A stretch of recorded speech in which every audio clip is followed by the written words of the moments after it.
Welcome to the Financial Freedom Podcast, where we interview remarkable people and share strategies for mastering money and living a meaningful life.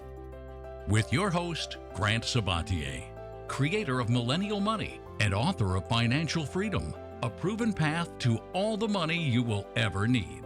Hey everybody, welcome to the Financial Freedom Podcast. Very excited to kick off this new phase of the show. It's been about 16 months and I've released one episode kind of announcing that I missed doing the podcast, and I'm excited to be back, and we'll be releasing episodes much more regularly. Today, I have a guest who, if you have listened to the show before, you are familiar with him, and if not, this is Cody Berman. Cody Berman is one of the co-founders of Gold City Ventures, was the tour manager for my book tour. We spent a lot of time together driving across the country and Canada in 2019 in the spring, pre-pandemic, with the book launch. So Cody and I got to know each other very well. Since that time, Cody has grown his net worth to over $1.3 million and hit the ripe old age of 25. A lot's happened since he was on the show, so I want to dive in. Cody, welcome to the show. Yeah, I am super excited to kick this thing off with you, Grant. So take us back, man. Book tour ends. Cody, you had some money saved. I don't remember exactly how much, but take us a little bit on your journey kind of after the book tour and your journey into entrepreneurship and all the things that have helped you become a millionaire at the age of 25. So I think I was just about $50,000 in net worth, if I remember correctly, at the end of the book tour. And, thanks to you, I didn't have any expenses in the book tour, so shout out Grant. But yeah, I'd saved up about $50,000 from my corporate job that I was in for 7 months. And then once the book tour ended, we can talk mindset stuff later, but my just expectations and what I thought was possible was so much higher after meeting you and kind of talking about your journey and seeing how explosive and how motivated you were to do things. So that's kind of when I started looking into digital courses and products, and shortly after real estate. And I just started to think of things that I could stop trading my time for. So instead of, doing freelance writing and building websites and things that I was doing before, I kind of met you and went on this book tour. I started thinking with scale in mind and started thinking, how can I leverage my time now to invest or to, buy things that are going to pay me later? So what are some of those first steps that you took? Yeah, so I think a month after the book tour, we ended in May. So I guess it was, end of June was when we launched. Myself and my business partner, Julie, in Gold City Ventures, launched 3 courses. 2 of them have ceased to exist just because this Etsy printables course was like the one that everybody wanted. And at that same time, I started selling digital products myself. Like, we were selling ebooks and workbooks through our brand. I was selling on Etsy. I was selling on Shopify. I was doing some print-on-demand stuff. And all of these, contrary to what I was doing before, all of these were kind of passive. So I could just create the product once, or create the course once, or create, insert digital product once, and I could sell it to an unlimited number of people with not that much extra work. So one of the things that I find interesting about your story is, now you're at a point in your trajectory where, I see you building a personal brand and posting more on social media. But really, when you started your online courses, you didn't have that much of a personal brand. And it seemed like you didn't lean on that, at least initially. For someone who's just starting out and doesn't have a personal brand, doesn't want to be an influencer, but say they want to start making money online or creating products, how can someone like that start, and how did you get started? How did you even come up with the idea? I think networking is key here. If you don't have a brand, if you don't know that many people in the industry and you want to get your foot in the door, Grant, we met because I was like, hey, dude, you are doing really inspiring things. I want to work for you for free. And then I ended up coordinating the book tour with you. Like, it was just a simple conversation that we had at FinCon.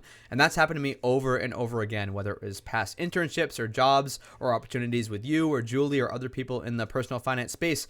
It is mostly just kind of been putting myself out there, making that conversation happen, giving before I get. So like, hey, I can help you in this regard. Like, I have this time, I have this energy, I might have this skill set. I don't have a brand yet. I'm not making a lot of money yet, but I can really help you, whatever that person is to you, whoever's listening to this. I think that's where you'd start. And then you can start to build your personal brand, and you can start to build your own reputation after you lean on someone else's knowledge and expertise and audience, and you see what's working for them, and you kind of learn the game. So one of the interesting things about this is, book tour ended May 2019. June 2019, you partnered up with Julie to create Gold City Ventures. Fast forward, like 8 months, and then we're in global pandemic. What are some of the steps that you had already taken kind of pre-pandemic and early in the pandemic that allowed you to build a business? I mean, you would think that building a business during this time period would be extremely difficult, if not impossible. Yeah, so I was lucky that I was in the digital business, because I know a lot of people personally who had like in-person businesses, restaurants, food tour companies, even like contractors were having trouble getting business because just everything shut down. But lucky for us, we were in the digital product space, and we're actually in the digital product side hustle space, which a lot of people started to turn to. The people that weren't finding fulfillment, or I guess didn't have the opportunity to work in their normal job, they were now looking online. How do I make money online? And some of them would stumble into like digital products like printables and digital downloads, and they'd end up finding us, taking our course, and getting involved in our community. So we're super fortunate that it kind of fleshed out this way, but the pandemic actually helped us in getting search traffic and just like getting the right intent for users to come to our platform. So just for the audience, what are printables? Yeah, so first things first, and I had no idea what printables were. I'd never been on Etsy. I'd never like shopped for any of this before I started side hustling in this space, which is kind of weird, but it worked out. So printables is just how the word sounds. It's something traditionally that you can print out. Now I'll get to how these can also just be digital products as well, but think planners, calendars, trackers, workbooks, ebooks. I mean, you can even make printable games, invitations. The sky is the limit. Like, hopefully now your mind's just kind of churning and thinking of different printable ideas that you could possibly create. Like, have you ever created a cool birthday party invitation for someone? You could templatize that and sell it as a printable. There's an unlimited number of options. We have had some students who have blown, my performance and my business partner Julie's performance out of the water, and that's the coolest thing ever when your students actually surpass you. Two that come to mind: we had Rachel, who one day I just see her featured on CNBC Acorns, and it's like millennial mom made $130,000 last year side hustling on Etsy, and I was like, oh my god, like I didn't know that number until I saw that article. It was amazing, and she ended up quitting her job, and now she does this full time. And then another one who's actually joined our staff is Sasha, who she now just recently surpassed 10,000 sales on Etsy. She also has her own course now, and she spent all of last year traveling around the country in an RV. Sounds awfully familiar, Grant. But yeah, it's amazing what some of these students are doing and kind of just taking this whole printables thing to the next level, because that's not what we intended at all. We did not intend it to be like quit your job money. It's like a fun side hustle. It's passive income if you can start to make sales, and it lets out a little bit of creativity. But never did I think that people would be making $100,000 plus a year from this thing. And I'll make a confession to the audience. I actually bought my first printable about a month ago. I bought design plans for a firewood shed to build in my backyard.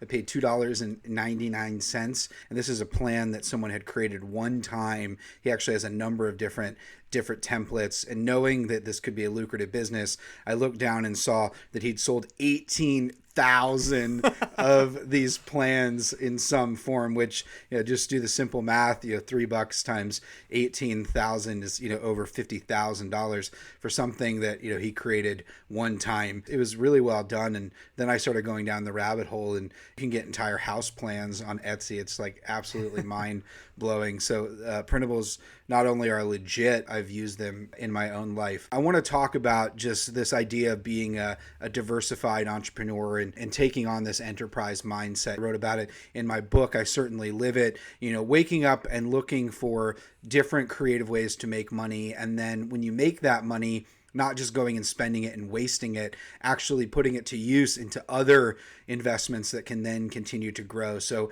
I think I read somewhere that last year you made $250,000, $300,000, $400,000, and then lived off about $40K of it. What are those numbers? Yeah, so that is exactly right. I made just over $400,000 last year and spent about $40K. And honestly, the $40K, when I saw that number, that's more than I've ever spent in a year before. Coming from a really frugal background, I was like, priding myself on spending under $2,000 a month, like living like a college kid. I was like, $40K last year, but we did a ton of traveling. I actually joined a mastermind too, so I was like doing some personal growth expenses. But yeah, with the other 360,000, I am just investing left and right everywhere. I buy rental properties, I'm investing in crypto, but I'm risk tolerant. It's not like I'm just pouring all my money into meme coins. So I don't want people to think they should, follow in those footsteps of the crypto bros who are saying go 99% in on that. Also, just recently invested in my first kind of angel investment in Topia, the app that you're co-founding, Grant. So that's cool, and I felt kind of Shark Tanky doing that. And then the rest of the money is just in plain old index funds. I max out my retirement accounts first, my solo 401k, and then whatever I can't put in retirement accounts, I just shove into a brokerage if I'm not going and buying another property with that money. So let's take us into your mindset. So say you have you make an extra $20,000 this month through your entrepreneurial ventures. How do you make a decision about where to invest that? When do you know when to put it in an index fund or to buy crypto or to buy real estate? What is that decision process for you?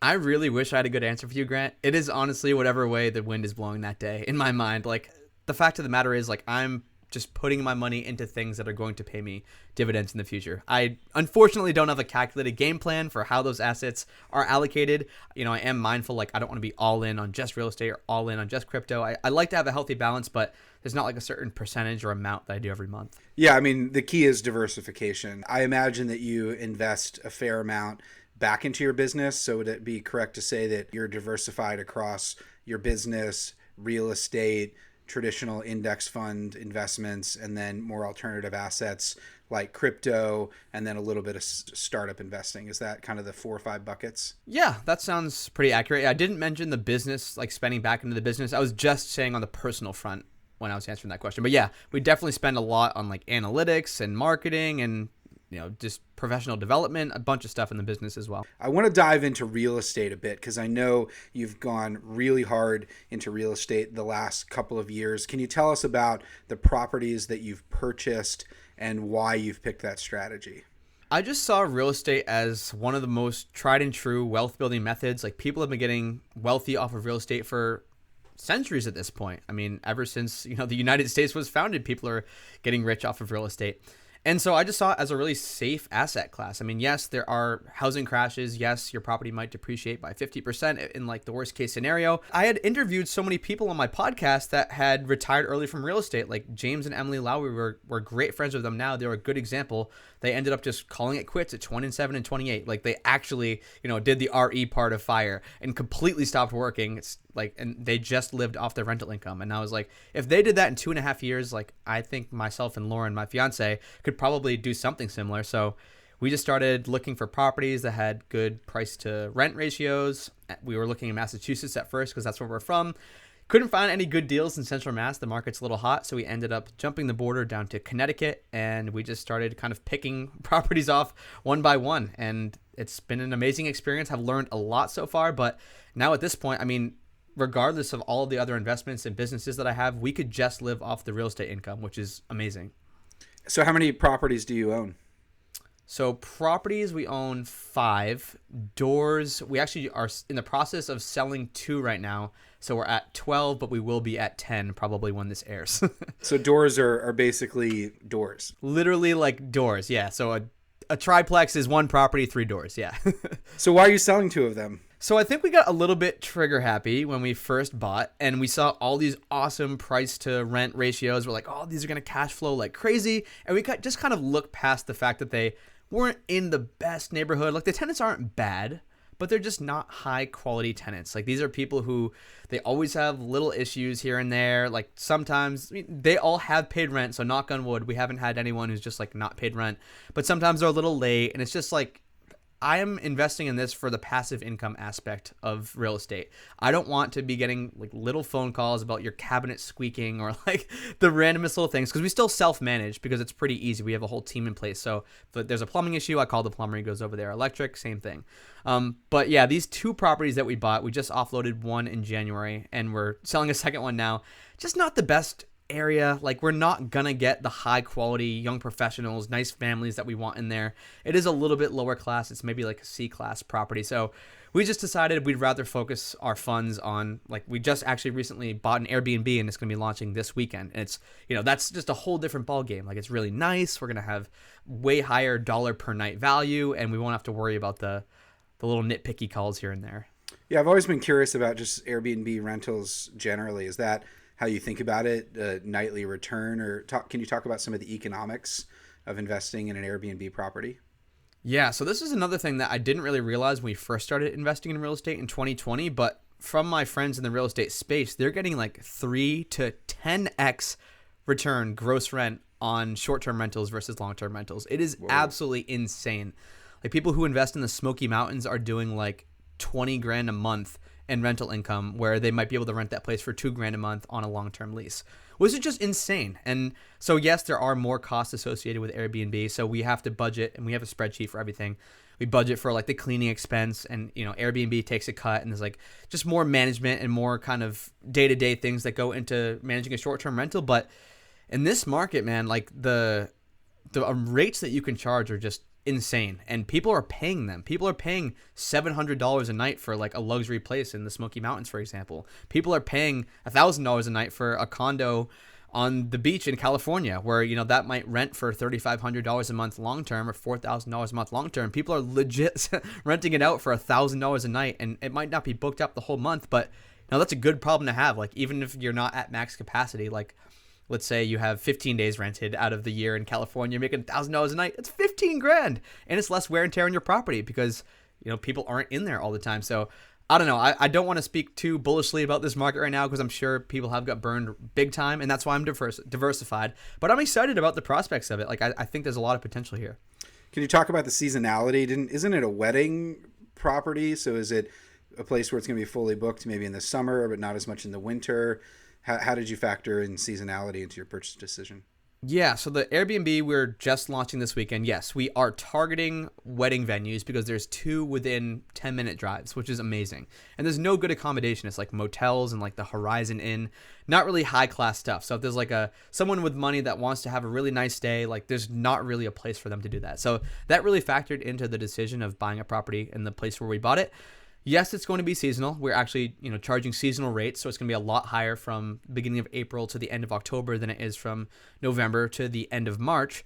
But we're factoring that all in. Like, again, I'm kind of a spreadsheet nerd, so I've already mapped this all out. And even if we're at 33% occupancy, we should be making a little bit of money. At 30%, we're breaking even. So I'm hoping that we can get people in there, 10 days out of 30 out of the month. If not, we can adjust our prices accordingly. But maybe we can have another episode in a couple years when I have more Airbnb units and I can tell you how all these economics fleshed out. Last question, and then we'll pivot. So how did you find this property? Did you go to a wedding at one of these venues and you were looking for that baller house to rent and you couldn't find it? Or did you just find a real estate listing and then zoom out on Google Maps and find a couple wedding venues? Or is this right around the corner from you? How did you even find this opportunity? Yeah, so this goes back to making those networking connections, just talking to people. So we actually partnered with this couple who are good friends with us now. Their names are Brooke and Brendan. Brooke owns a cleaning company. And so she cleans one of the wedding venues, and they had complained to her that people are staying in our accommodation, but we don't really want people staying there. It's not that nice. They're charging $2,500 a night in this not so nice, rickety, not rickety, but it's like a 1900s, right, that style of house. And so they had complained to Brooke that there's no good places to stay around here. And we just started, she's a realtor as well. So she just set us up on the MLS within a 5-mile radius of there. And we just started hunting for places, and we ended up on this place. It's right on a lake. It's beautiful. And so it goes back to finding a good partner. She owns a cleaning company. So that takes care of that entire equation for Airbnb. And that's usually one of the biggest hangups when I ask investors, why don't you want to be a short-term real estate investor? I don't want to manage the cleaning. She has that under control, and she's a realtor, so she has the ins. She's even sometimes finding off-market deals. So that's kind of how it all came to be. I mean, I love this idea of networking and building out your network as a way to create mutual value, to find deals, to create businesses, to partner up.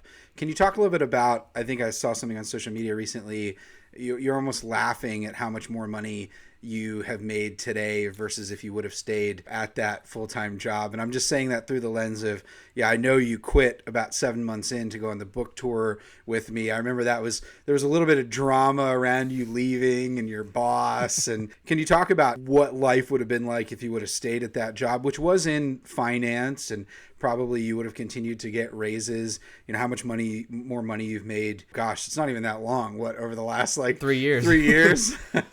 Yeah, I mean, I was making 70,000 base, and I did get some bonus. So it was about 80,000 is what I tell people, like all in that first year. And it was funny. I remember the exact spot. We FaceTime Grant because I was like, is this guy just like joking with me that he wants me to manage his book tour? And then, you know, now we've become great friends, which is awesome.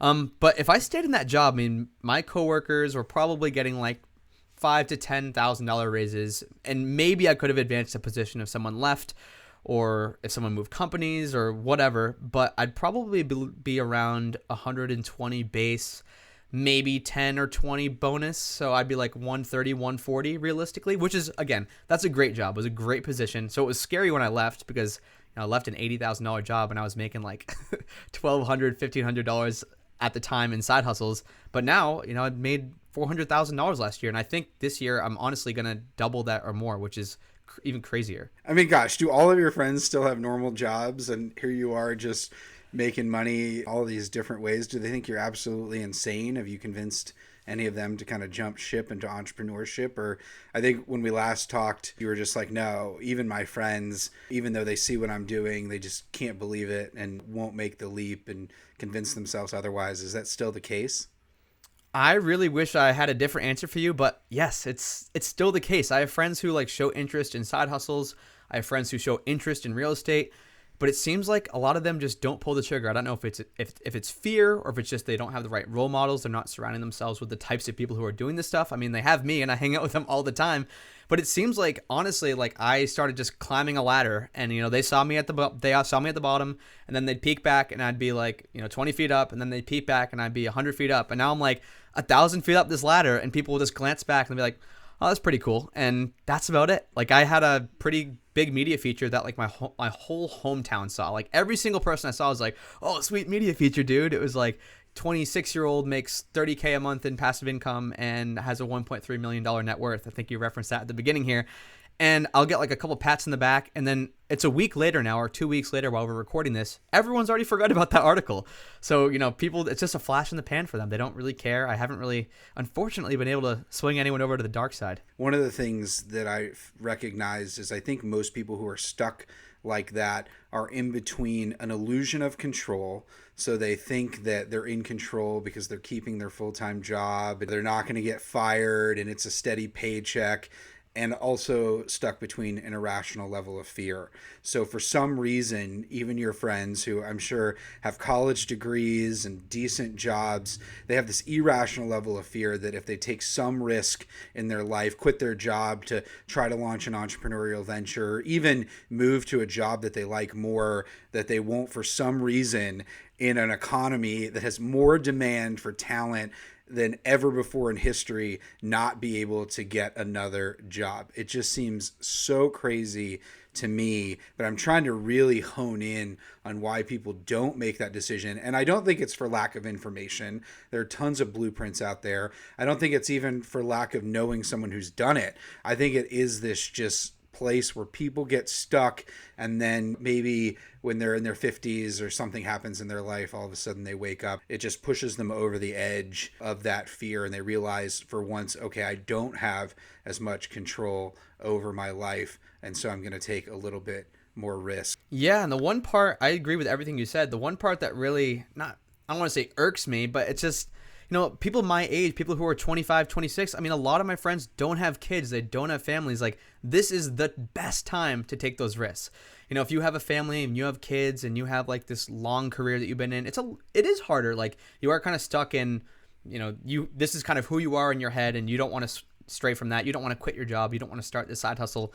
But I mean, for those who are listening, or my friends who are in their 20s, like this is the time to take that leap. Like your expenses are still pretty low for most of my friends. Nobody has really had crazy lifestyle inflation so far. So, and you don't even have to quit your job. I mean, you could start all this on the side instead of Netflix at night. Spend an hour on any side hustle. And I mean, you taught me this, Grant. Like think with scale in mind, and you'll, in a few years, you'll wake up and you'll have this like passive income business that's spitting out thousands of dollars every month that just all it took was you not watching that one extra episode of Netflix and spending an hour on your business at night instead.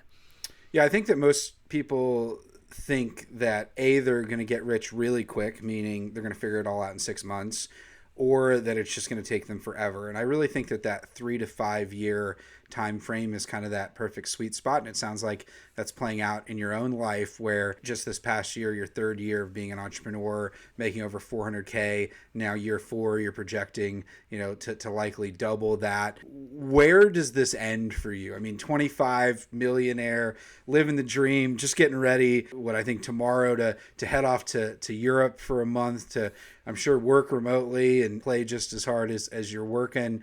Where does this end for you? What's the end goal in your head? So just quick before, just to give the timeline accurately. So I'm 26 now, but I was 25 when I hit the million mark. I hit the 1.3 mark when I was 26. So just so I don't seem so crazy to some people. So it's been 4 years since I quit corporate America, technically. No, it's been 3 years. What am I saying? 3 years. It's been 3 years. You're right. It's been 4 years since I graduated college, so I'm getting old here. But for me, I mean, I don't know. Like at this point, like I said, we could live off our real estate income or just investment income. It's fun. Like the game of online business is really fun to me. And also just like impacting people. And like, I mean, you saw my face lit up when I was talking about the students that we have that are now fully independent. They're financially independent. They can work from anywhere they want, whenever they want. And that's why I've been focusing more on my personal brand too, because like I really want to reach my friends. I want to reach people like my friends, people that are in their 20s, that are like me, that could easily be doing what I'm doing. Like I'm not doing anything crazy. I'm not like a super genius. It was a very methodical approach. It's been slow and steady, but like once you kind of get that compound interest, passive income machine churning. So, I mean, to answer your question, Grant, I don't know what the end goal is. I don't think I have a certain number per month. I don't think I have a certain net worth number where I'm just going to shut this off. I'm having a lot of fun what I'm doing. I felt like I struck like the perfect work-life balance combo. You're right. We're going to Europe for a month for all of May. I'll probably be working maybe 1 to 2 hours every day in the morning, just like making sure everything's going good. And maybe if I get really sucked into a project, I'll end up working like 3 or 4 hours that day. But yeah, living this life and having these passive income streams has just given me so much flexibility of lifestyle and allowed me to live a life that I love, to quote you directly. Dude, it's super, super inspiring, just for me to be a part of your journey and see how this is all played out. And not only did you follow the path, you've been successful, and you're really the living example in my mind of the financial freedom ethos and what it means to take control of your life and find different ways to build new skills and monetize them and then invest that money to continue to grow. I know over the past couple of years, now probably over 3 years, you have had your own podcast, The Fi Show, and interviewed tons of people about money, about life. What are some of the things that have surprised you from hosting the show that you've learned from others that you've been able to incorporate into your own life? Anything stand out? Yeah, there's a few things, but just quickly first, Grant, did you know you're the number 2 downloaded episode on our podcast ever? Wow. That means a lot to me. I'm humbled to hear that. I think, it all boils down to like getting that spending in control. That is the one theme that I've seen present throughout all of our guests, because we interview entrepreneurs, people who are crushing it in corporate, people who are, killing it in real estate. And we've also had some people, I'm not going to name names, who maybe don't quite have the FI mentality. Like they're not really intentional about their spending. They don't really understand where their money's going, but they're crushing in entrepreneurship. I think like the ultimate entrepreneur, and I think I wrote an article about this a couple years ago, Grant, if you remember this, and I shouted you out because the entrepreneurs who can couple making a ton of money and being really good at strategic business and having their spending in control and investing wisely with the gap between their income and their expenses, those are the people that end up being multimillionaires. Those are the people that end up, owning the world because they kind of understand the game of money. And so, yeah, if I had to just pick one theme, it's like the people who are absolutely crushing it are the ones who understand their expenses, but they're also strategic on the income front. Anything on the mindset side? Oh yeah, for sure. Yeah, I was just talking about tactics there. The growth mindset is everything. Like people who have an abundance mindset, people who just think that there's more money out there for them to make, there's more people out there for them to impact, people who think there's more land out there for them to conquer, like those are the people who are getting ahead. The people who are victim mindset, woe is me, like you very rarely see those people doing really well because they're trapped inside their own mind. And, I used to think I had a growth mindset, Grant. I'm giving you all this praise. You definitely deserve it because my just like ceilings were shattered on what I thought was possible. I was like, dude, I'm making like $2,000 a month now. I'm doing pretty good. And you're like, dude, you should be making 20 grand a month. Right. And I'm like, oh man, really? Like that's possible? And it is. And I'm like you said, I'm a living proof that it is possible. And I started from, humble beginnings. I was making $1,200 a month before we went on that book tour. And it's just wild to see the journey I've been on. Yeah, I mean, the irony of that is like last August, so August 2021, I actually hit a wall where I realized that even with my own growth mindset that I'd been thinking too small. There's just so much more I'm realizing that I want to do in my life and that I can create, and so much more impact that I can have, that I really struggled with it for a number of months, just thinking like, oh geez, how do I need to restructure my life and push my own limits a bit? That's why I decided to write another book. I never had planned to write another book. And then I realized, geez, so many people around the world have read the first one. How much of an impact can you have, writing another one? What conversations will that open up? What will you learn? For me, growing is when I'm happiest. And it's really not even having anything to do with the money. It's continuing to be challenged. Yeah, we were talking before we hit record here, and I think this is just like perfect, the tweet and the quote that I mentioned. So very recently, I'm super pumped about this. Tim Ferriss retweeted me, and he was talking to this guy, AJ Jacobs, and in that interview, AJ was like, there's basically you can break life down into 3 symbols: the question mark, a forward arrow, and an exclamation point. A question mark is like a new problem or challenge. The forward arrow is the journey to completing or solving that problem or challenge, and then the exclamation point is when it's all done. And to be fulfilled in life is learning to enjoy the arrow part. It's learning to enjoy the journey. So I am very consciously trying to do that in every facet of my life, whether that's my relationships, whether that's money, whether that's fitness. Like I don't want to, that's why I don't really want to set a goalpost. Like that's why I didn't have a good answer for you. Like when is it going to shut off? When it's not fun anymore. I think that's the honest answer. Like if I'm not having fun, if I'm not enjoying what I'm doing, I think hopefully I'll have the wherewithal to just like shut it off, pivot, start something new, and start to enjoy that new arrow. Man, it's just been amazing to be a part of your journey. I can't wait to see what you do next, and really appreciate your friendship and wish you nothing but success and continued peace on this journey, man. Thanks for coming back on the show and telling everyone what you're up to. Yeah, and thank you for having me. Seriously, I don't think I'd be in the position I'm in today if it wasn't for you. Where can listeners find you? If people want to learn about digital products, you can check me out and all of our resources at goldcityventures.com. And if you like listening to more audio, you can check out my podcast. It's called The Fi Show. Take care, man, and safe travels. Thanks, man.